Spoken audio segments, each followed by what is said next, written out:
Eh bien, bonjour, c'est Patrick. Aujourd'hui, j'ai envie de rebondir en fait sur une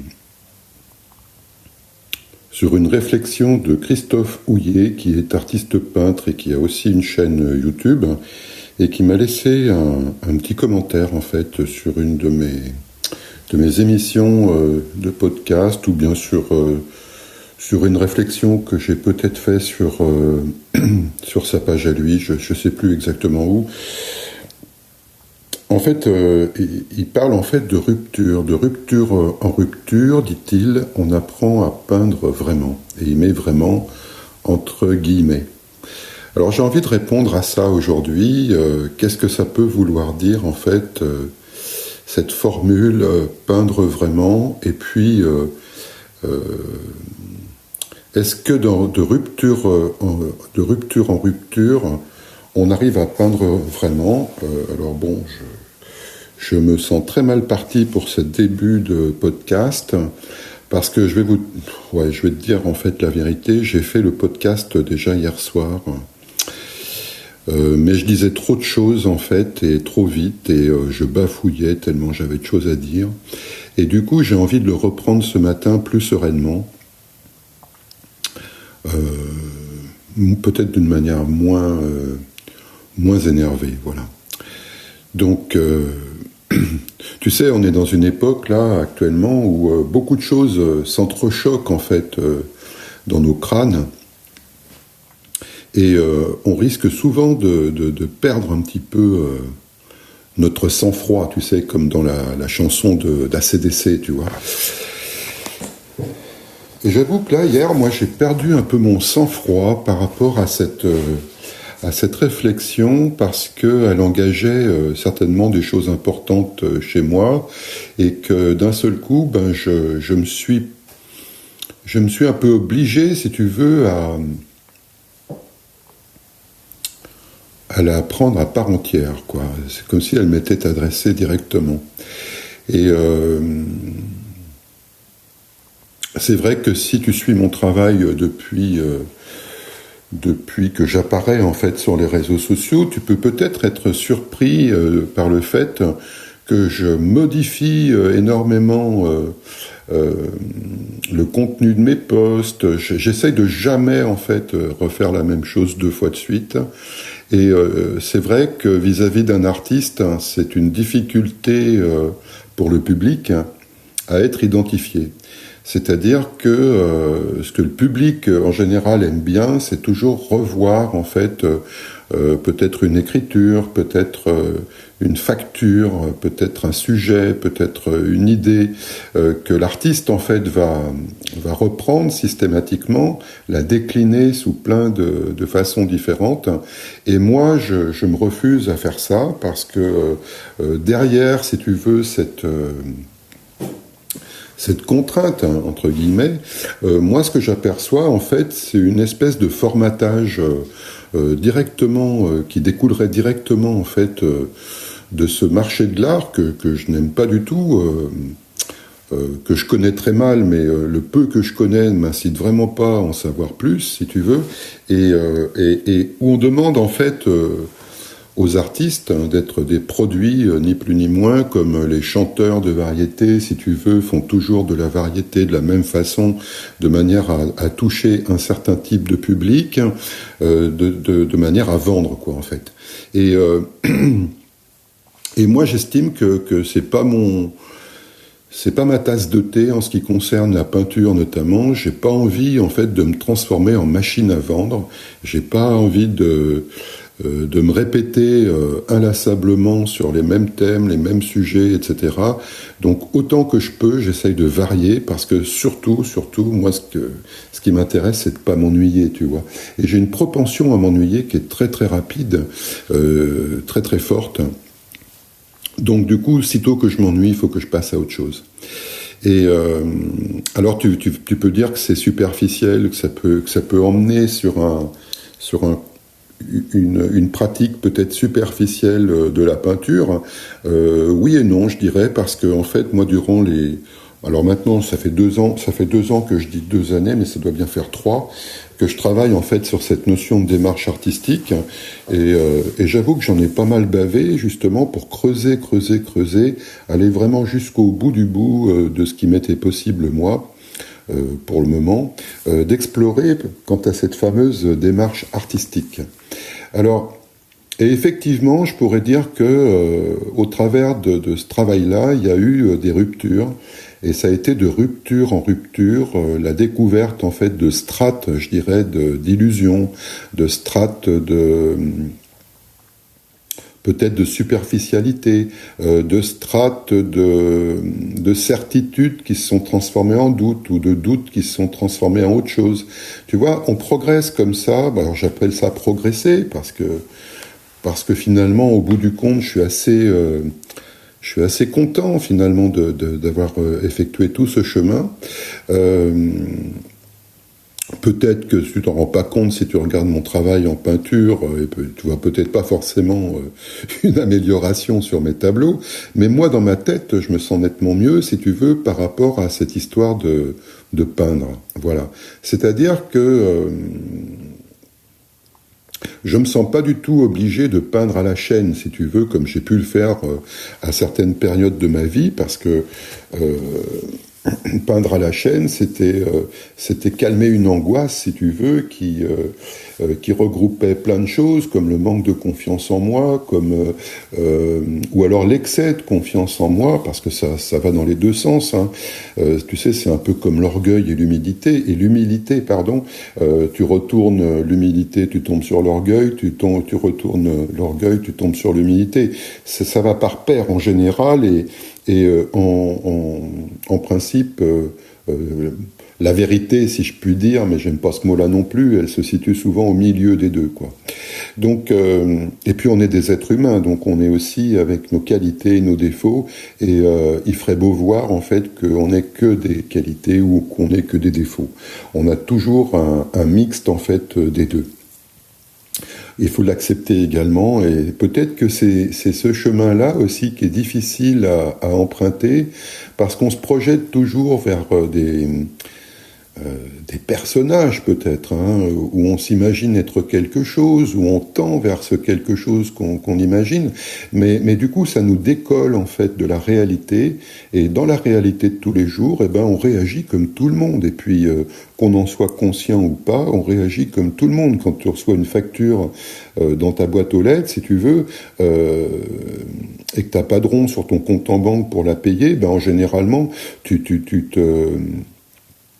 programmes pas la cervelle, tu te dis pas ah bon bah j'ai reçu une facture, mais comme je dois être dans une pensée positive, tu vois, je vais me dire que la facture elle tombe à point nommé, parce que du coup ça va m'obliger à me bouger le cul, etc. Tu vois.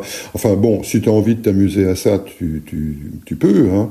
Mais moi en général, quand je reçois une facture et que j'ai pas de quoi la payer, je dis merde, tu vois.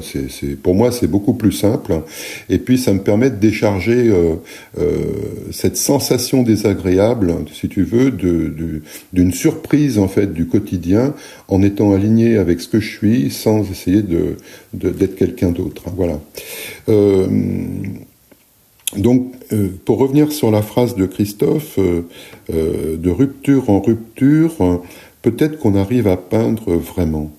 J'en suis persuadé, Christophe. Tu vois, ça c'est vraiment peut-être une certitude même, tu vois. Sans exagération, sans s'accrocher non plus à cette certitude de trop, tu vois, mais forcément que c'est un chemin qui mène quelque part. Alors après, le mot « vraiment », comme tu disais, on peut en débattre de ce mot. Moi, j'ai abandonné, si tu veux, depuis pas mal de temps, certains mots comme authentique, sincère, vrai, parce que ces mots, je les trouve tellement suspects aujourd'hui, parce qu'ils sont utilisés en fait comme façade, souvent, comme accroche, hein, c'est-à-dire pour attirer l'attention en fait du public. Et en dessous ces mots, si tu veux, tu découvres qu'il y a toute une machinerie pour te faire passer à l'action, comme on dit si bien, afin de recueillir soit ton adresse email, soit te vendre une formation, soit te vendre je sais pas quoi, tu vois.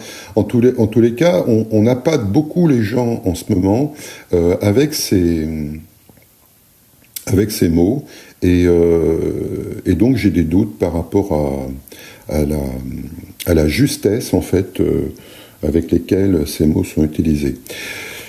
Bon, c'est ma manière de voir les choses, hein. Après, peut-être que je suis méfiant à l'excès, peut-être que... mais c'est ma nature, c'est comme ça. Donc moi, plutôt que d'utiliser authentique, sincère et vrai, j'aime mieux en fait m'appuyer sur une notion de justesse. D'abord parce que je suis peintre et que pour moi, soit une tonalité elle est juste ou elle n'est pas juste en peinture, c'est-à-dire quand elle est confrontée, ou une valeur quand elle est confrontée à un environnement, soit elle résonne de manière juste dans cet environnement, soit ça fonctionne pas, tu vois. Donc du coup, je préfère m'accrocher à cette idée de peinture et de justesse, de l'équilibre. Qu'est-ce que c'est qu'une bonne composition? Qu'est-ce que c'est qu'un tableau où il n'y a pas de profondeur? Qu'est-ce que c'est ou un tableau qui a trop de profondeur aussi, tu vois, tu peux aussi avoir le même problème dans l'autre sens. Donc du coup, plutôt que d'utiliser des mots que pour moi je suis pas bien à l'aise avec, je préfère utiliser ce mot-là, la justice, ou la justesse plutôt. Mais remarque, justice, c'est pas mal non plus, hein. Justesse, c'est mieux quand même. Voilà ce que je voulais dire là-dessus. Alors de rupture en rupture, si tu veux, on peut élargir en fait cette histoire-là à la vie tout entière, parce que depuis ta naissance jusqu'à ta mort, évidemment que tu vas pas rester les deux pieds dans les mêmes sabots, et que plus tu vas avancer, plus tu vas user des chaussures, et plus tu vas découvrir en fait des ruptures, plus tu vas tomber sur tes propres illusions, c'est-à-dire qu'à un moment donné, le principe de réalité va te ramener justement à cette réalité par rapport peut-être à un écart un peu trop grand que ton imagination a construit, tu vois. Donc du coup, la peinture pour moi, c'est un maître véritable, parce que tu vois, on cherche souvent des maîtres à l'extérieur de soi, mais dans le travail de peintre, le maître intérieur, en fait, c'est ce mot, c'est la justesse. Et du coup, plus tu vas progresser en peinture, plus tu vas te débarrasser, en fait, d'un certain nombre d'illusions, si je puis dire, plus les écailles vont te tomber des yeux, et plus tu vas voir clair par rapport à la surface du tableau, par rapport à ce carré de toile ou ce rectangle de toile. Et puis bien sûr que quand on le regarde, on peut se perdre dedans. Bien sûr que quand on le regarde, on peut éprouver des émotions qui sont fugaces ou qui reviennent, j'en sais rien, tu vois. Bien sûr que le chant des sirènes n'arrête jamais, si tu veux. Tu es toujours attiré par le chant des sirènes. Et si tu veux, le mât auquel tu peux t'attacher, c'est cette notion de justesse. Enfin, moi, c'est ce que j'ai trouvé pour me rattacher, en fait, à la réalité concrète de la peinture. Alors ensuite, on peut greffer tout ce qu'on voudra par là-dessus, si tu veux, d'imaginaire, d'émotion et tout ça, mais à vrai dire, est-ce que ça sert vraiment à grand-chose? J'en sais rien. Je me suis pas mal posé la question, mais au final, si tu veux, comment expliquer ça? Tu sais, il y a une phrase, alors je me rappelle plus qui est-ce qui a écrit ça, si tu veux, c'est une phrase, à une époque, je lisais beaucoup de petits bouquins, si tu veux, sur Confucius, Lao Tzu, Chuang Tzu, alors j'adore Chuang Tzu notamment, sur le Tao, tu vois, il y a une notion, il y a une notion de vacuité en fait dans le Tao que j'ai mis des années et des années à comprendre. Et parmi toutes les phrases de ces petits bouquins, j'en ai pas retenu peut-être un cinquième, tu vois. Mais il y en a une que j'ai retenue, c'est au début les montagnes quand tu veux étudier le Tao. Puis ça marche aussi pour pas mal d'autres choses. Au début, les montagnes sont les montagnes, puis les montagnes ne sont plus les montagnes. Et enfin, les montagnes sont les montagnes. Alors quand tu lis cette phrase, quand tu es jeune, si tu veux, et que tu n'as pas une expérience de la vie, c'est pas que je veux me faire passer pour un vieux routard expérimenté. Bon, c'est vrai que j'ai 60 ans et que je peux avoir un peu de recul par rapport à toute l'expérience que j'ai amassée. Mais c'est vrai que quand t'es gamin, par exemple, quand tu regardes un arbre, eh ben un arbre c'est un arbre. T'as pas à te poser de questions sur ce que ça peut être d'autre, tu vois. Et puis après, tu découvres en fait toute une complexité que t'attribues à la vie, quoi, que t'attribues à l'extérieur, que t'attribues à la réalité, comme on dit.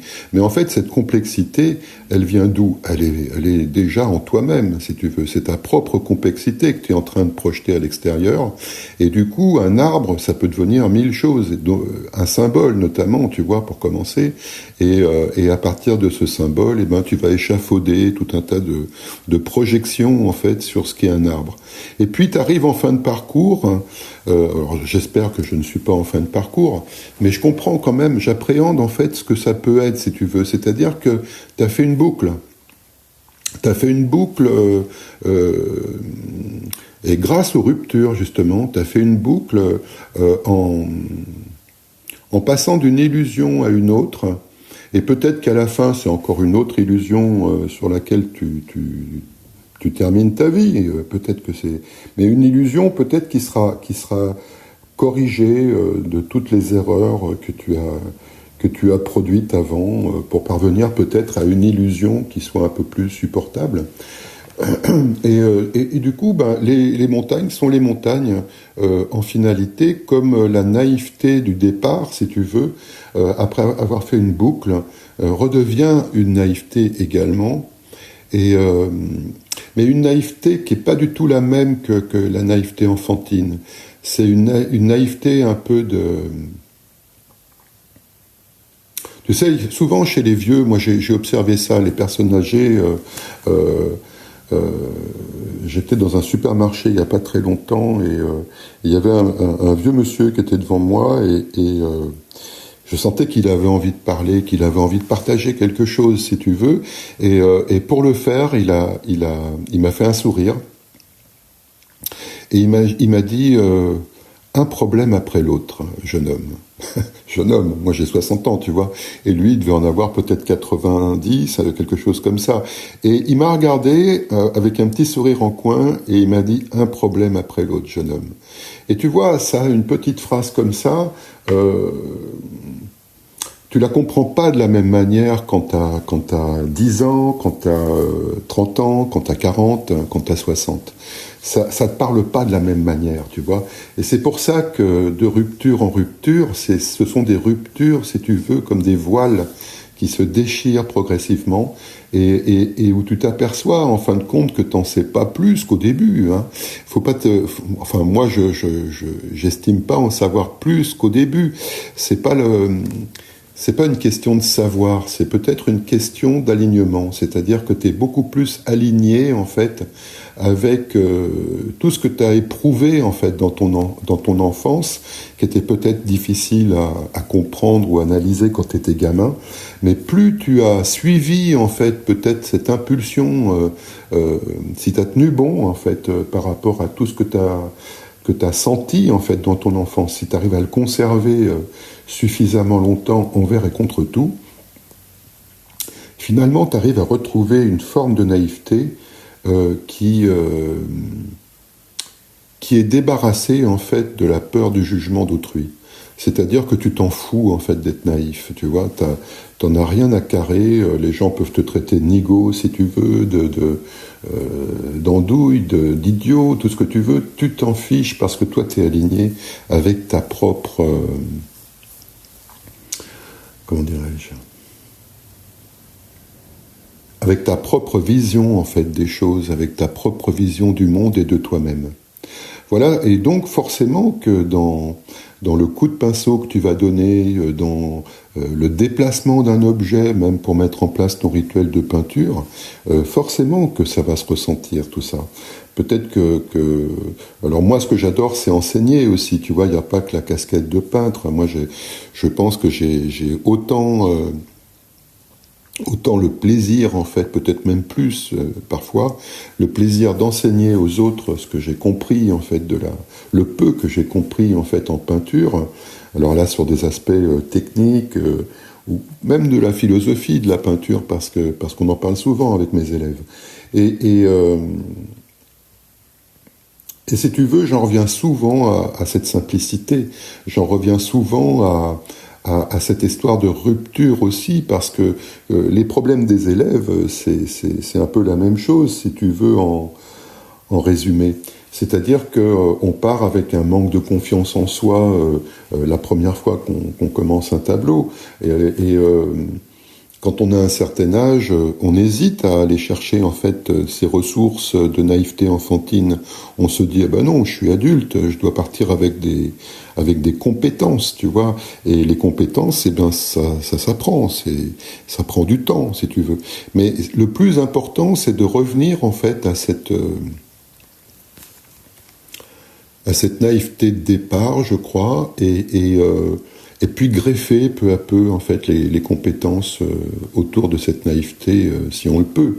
Après, on a le droit aussi de s'illusionner, on a le droit de s'imaginer être un grand peintre, on a le droit de s'imaginer être un artiste, on a le droit de s'illusionner sur beaucoup de choses, et pourquoi pas. Si ça peut faire avancer le schmilblick, il y a aucun inconvénient à ça, tu sais. Moi, dans ma jeunesse, j'ai beaucoup utilisé justement cette méthode Coué, j'appelle ça la méthode Coué. C'est tout ce qui se vend aujourd'hui, si tu veux, en développement personnel, etc. On entend parler de mindset, on entend parler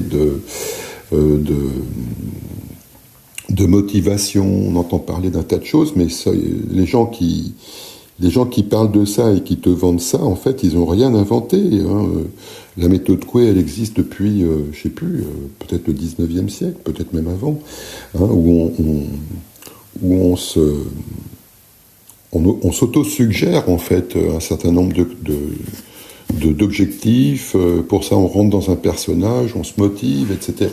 Et puis, c'est vrai que si on rentre totalement dans ce genre de personnage, c'est vrai qu'on peut y arriver. C'est-à-dire qu'on peut totalement, en fait, emprunter le rôle. C'est-à-dire qu'on peut très, très, très, très bien même arriver à faire des choses à travers un tel rôle. Le problème, c'est que le rôle, c'est pas toi, il y a toujours un écart, en fait, entre les personnages qu'on emprunte et ce vide. Moi, j'appelle ça un vide, parce que, alors, c'est pas un vide négatif, c'est un espace qui est toi, en fait. Donc, les personnages, en fait, si tu veux, c'est un peu comme un théâtre d'ombre que tu placerais autour de ce vide, jusqu'à ce qu'à un moment donné, chacun de ces personnages se soit un peu familiarisé avec ce vide, et que ce vide soit accepté, en fait, par les personnages. Il doit y avoir une pièce comme ça qui s'appelle 6 personnages en quête d'auteur, tu vois, par exemple, voilà. Alors, je me rappelle plus de Pirandello. Et ça doit parler de ça, tu vois, je me rappelle plus très bien, en fait, j'ai lu ça quand j'étais jeune, mais maintenant que j'y pense, tu vois, il y a un petit peu de ça, c'est-à-dire qu'on est toujours dans une fabrication imaginaire de soi, et c'est pour ça que la rupture est importante, parce qu'on peut pas rester figé, en fait, dans une idée de personnage. Il faut en changer à certains moments, et si toi tu le fais pas de ton propre gré, c'est la vie qui va te donner, en fait, les moyens de le faire, parce que la vie est pleine de surprises, voilà ce que j'avais envie de te dire aujourd'hui sur cette histoire de vraiment peindre. Alors, qu'est-ce que ça veut dire vraiment peindre, si on veut en débattre un peu? Est-ce que c'est encore quelque chose de fantasmatique, qu'est-ce que ça voudrait dire vraiment peindre? Tu vois, le pinceau, c'est pas une baguette magique non plus. Tu vois, vraiment peindre, ça veut dire que d'un seul coup, tu mettrais un coup de pinceau définitif sur un tableau et que d'un seul coup, tu arriverais à quelque chose d'ultime. Et heureusement que ça ne fonctionne pas comme ça, parce que une carrière de peintre, c'est une carrière surtout qui est basée en fait sur des échecs. Sur des reprises, sur des tentatives. Si on réussissait dès le premier tableau à faire un chef-d'œuvre, mais ça serait dramatique, t'imagines un peu on n'aurait que des grosses têtes, bon, il y en a déjà pas mal, remarque, mais on n'aurait que des grosses têtes parmi les artistes, et ça serait un monde encore plus imbuvable qu'il ne l'est.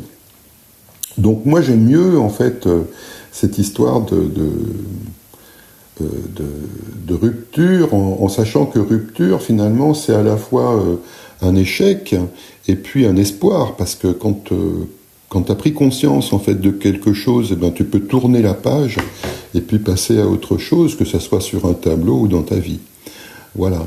Voilà aussi pourquoi moi j'aime bien changer de thème, changer de manière de peindre, changer de plein de choses. C'est que à chaque fois, ça me permet aussi de tenter des nouvelles choses, de me renouveler, de ne pas rester dans une image figée, en fait, de ce personnage de peintre, avec toute la pression, en fait, que je subis, moi, toujours, hein, d'ailleurs, où on voudrait que je sois toujours là où on m'attend. Eh ben non, je peux pas me résoudre à ça, je suis désolé pour tous ceux qui attendent encore. Et à un moment donné, peut-être que ça fera sens, hein, j'en sais rien, je l'espère, voilà. Tout ce que j'avais à dire aujourd'hui sur cette petite phrase de Christophe, alors je te laisse le lien en fin de description, et puis je te souhaite une bonne journée. Salut!